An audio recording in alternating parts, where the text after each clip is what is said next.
Special debate ప్రముఖ విశ్లేషకులు శేషు గారితో మాట్లాడదాం. శేషు గారు, ఇప్పటి వరకు వైసీపీ అలాగే జనసేన టీడీపీ నేతల వెర్షన్స్ విన్నారు కదా. అసలు వైసీపీ నేతలు చేసినటువంటి మితిమీరిన వ్యాఖ్యలకు ఈ రోజు భారీ మూల్యం చెల్లించుకుంటున్నారు అని ఇటు కూటమి నేతలు చెప్తున్నారు. కాదు, ఇది కక్షపూరితమైనటువంటి చర్యలు, అక్రమ అరెస్టులు, డైవర్షన్ పాలిటిక్స్ అనేది వైసీపీ నేతల వాదన. మీ విశ్లేషణ ఏంటి దీనిపైన? అందరికీ నమస్కారం. చర్చలో పాల్గొంటున్న రాజకీయ పార్టీల ప్రతినిధులకు కూడా నమస్కారం. ఆంధ్రప్రదేశ్ రాజకీయాలు దేశవ్యాప్తంగా ఒక చర్చనీయాంశంగా మారిపోయాయి. ఆంధ్రప్రదేశ్ లో రాజకీయ విమర్శలు అన్ని హద్దులను చెరిపేసినట్లుగానే కనపడుతుంది. గత 5 సంవత్సరాల్లో రాజకీయ విమర్శలు అదుపు తప్పితే ఇప్పుడు ఈ 9 నెలల్లో ఆ రాజకీయ విమర్శలు ఇంకొంచెం పరాకాష్ఠకు చేర్చారు. ఎవరు తీసిపోనటువంటి రాజకీయాలే 3 పార్టీలు అక్కడ చేస్తున్నటువంటి విషయాన్ని గమనిస్తున్నాం. విమర్శ ఎప్పుడైనా ఎలా ఉండాలి అంటే ఒక విధానపరమైనటువంటి విమర్శ ఉండాలి, అంశాలపైన విమర్శలు ఉండాలి, ప్రభుత్వ విధానాలపైన విమర్శలు ఉండాలి. అట్లా కాకుండా రాజకీయాలలో వ్యక్తిగతమైనటువంటి విమర్శలు, హద్దులు దాటినటువంటి విమర్శలు, లక్ష్మణ రేఖ దాటినటువంటి విమర్శలు వాంఛనీయం కాదు. దానికి ఎక్కడో ఒక దగ్గర ఏదో ఒక రూపంలో ఫలితం అనుభవిస్తారు అని చెప్పడానికి ఇవాళ ఆంధ్రప్రదేశ్ లో జరుగుతున్నటువంటి అరెస్టుల పరంపర కూడా ఒక ఉదాహరణగా చెప్పాలి. వాస్తవంగా ఆంధ్రప్రదేశ్ కి ఒక బలమైన యువ నాయకత్వం ఉంది. ఇది ఏ రాష్ట్రంలో ఇంత బలంగా లేదు. ఆంధ్రప్రదేశ్ కు ఉన్నటువంటి ఒక గ్రేట్ అడ్వాంటేజ్ ఏంటంటే యూత్ లీడర్షిప్ వాళ్ళకి దొరికింది. ఒకటి జగన్మోహన్ రెడ్డి రూపంలో, రెండోది పవన్ కళ్యాణ్ రూపంలో, మూడోది లోకేష్ రూపంలో. ఒక 3 యువ నాయకులు కూడా రాష్ట్ర భవిష్యత్తు గురించి, రాష్ట్రము ఇన్నోవేటివ్ గురించి, రాష్ట్రంలో చేపట్టాల్సినటువంటి కార్యక్రమాల గురించి కాకుండా నిత్యము రాజకీయాలు, రాజకీయ విమర్శలతోటి పూర్తిగా మునిగి తేలుతున్నట్లుగానే మాకైతే కనపడుతుంది, స్పష్టంగా కనపడుతుంది.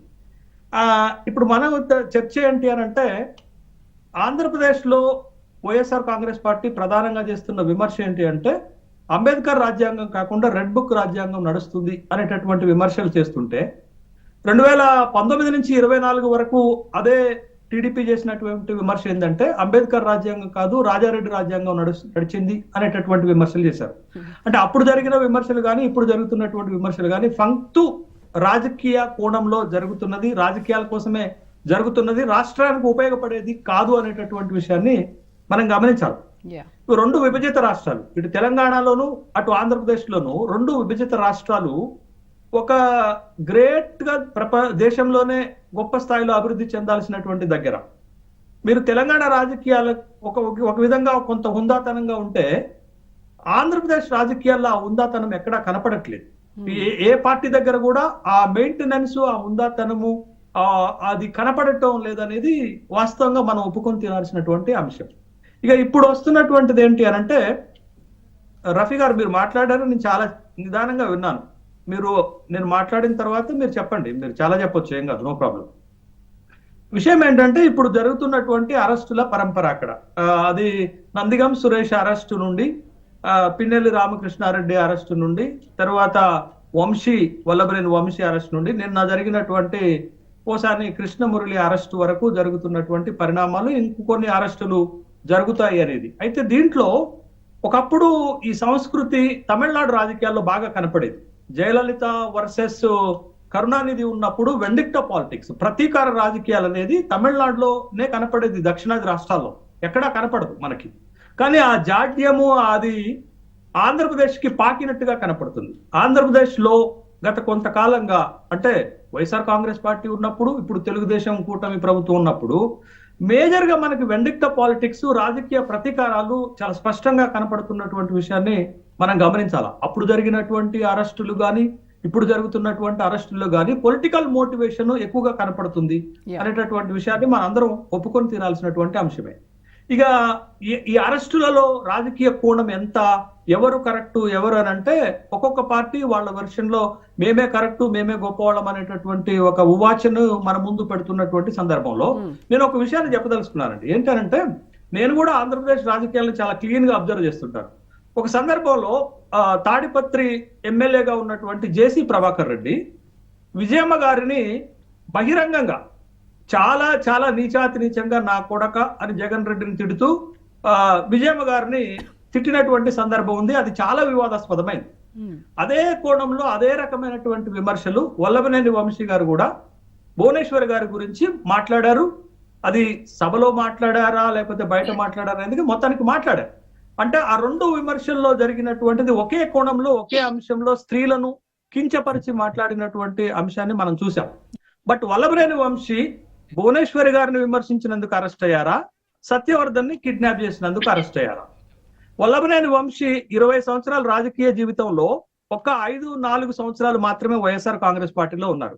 మిగతా 14 నుండి 15 సంవత్సరాలు టీడీపీలో ఉన్నారు. ఇవాళ వల్లభనేని వంశీ పైన సిట్టు వేశారు. వల్లభనేని వంశీ అరాచకాల పైన సిట్టు వేశారు. అంటే వల్లభనేని వంశీ ఒకవేళ అరాచకవాది అయితే తన్ని పెంచి పోషించింది ఎవరు అనేటటువంటి ప్రశ్న మన ముందుకి వస్తుంది. ఇదొక పాయింట్, ఇదొక అంశం. నిజంగా స్త్రీల గురించి విమర్శ చేస్తున్నప్పుడు చాలా బాధ్యతాయుతంగా చేయాలి. మన తెలంగాణ అసెంబ్లీలో కూడా ఒక 2 మహిళా ఎమ్మెల్యేల గురించి ముఖ్యమంత్రి గారు మాట్లాడినప్పుడు చాలా పెద్ద వివాదాస్పదం అయిపోయింది.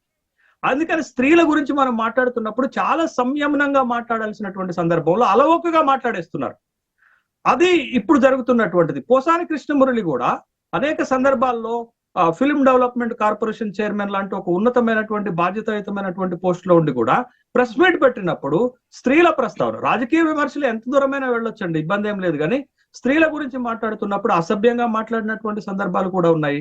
ఇప్పుడు ఆ కోణంలోనే ఈ పోసాని కృష్ణమురళి అరెస్ట్ జరిగిందా అనేది మనం చూడాలి. రెండోది, ఇప్పుడు ఆంధ్రప్రదేశ్ లో అసెంబ్లీ సమావేశాలు జరుగుతున్నాయి. అసెంబ్లీ సమావేశాలు జరుగుతుంటే నేను చూశానండి, చాలా మండల్లో జరిగిన ఒక విచిత్రమైనటువంటి అనుభవం నాకు చాలా నవ్వు తెప్పించింది. ఏంటి అనంటే, మా తెలంగాణలోను ఆంధ్రప్రదేశ్ లోను ప్రభుత్వాలు మారాయి. తెలంగాణలో ప్రభుత్వం మారిన తర్వాత 10 విశ్వవిద్యాలయాలకు గత ప్రభుత్వం నియమించినటువంటి వాళ్ళు 6 నెలలు ఉన్నారు. వాళ్ళని కొత్త ప్రభుత్వం కాంగ్రెస్ ప్రభుత్వం ఏమనలేదు. వాళ్ళ టెన్యూర్ పూర్తయిపోయిన తర్వాత వాళ్ళు రాజీనామా చేసి వెళ్ళిపోయారు.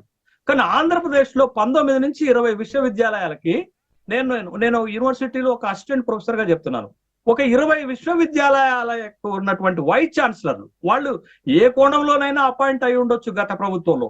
కానీ వాళ్ళ ఆఫీసెస్ కు వెళ్ళి ఒక పార్టీకి సంబంధించినటువంటి యువ నాయకులు రాజీనామా చేసేదాకా పట్టుబట్టి బెదిరించి రాజీనామాలు చేసినటువంటి సందర్భం ఉంటే ఫ్లోర్ లోనే విద్యాశాఖ మంత్రి లోకేష్ గారు ఛాలెంజ్ చేస్తున్నారు, మాకు అట్లాంటిది జరగలేదని. కానీ మొత్తం మీడియా మొత్తం ప్రపంచం మొత్తం కూడా చూసినటువంటి ఒక సందర్భాన్ని మనం చూసాం.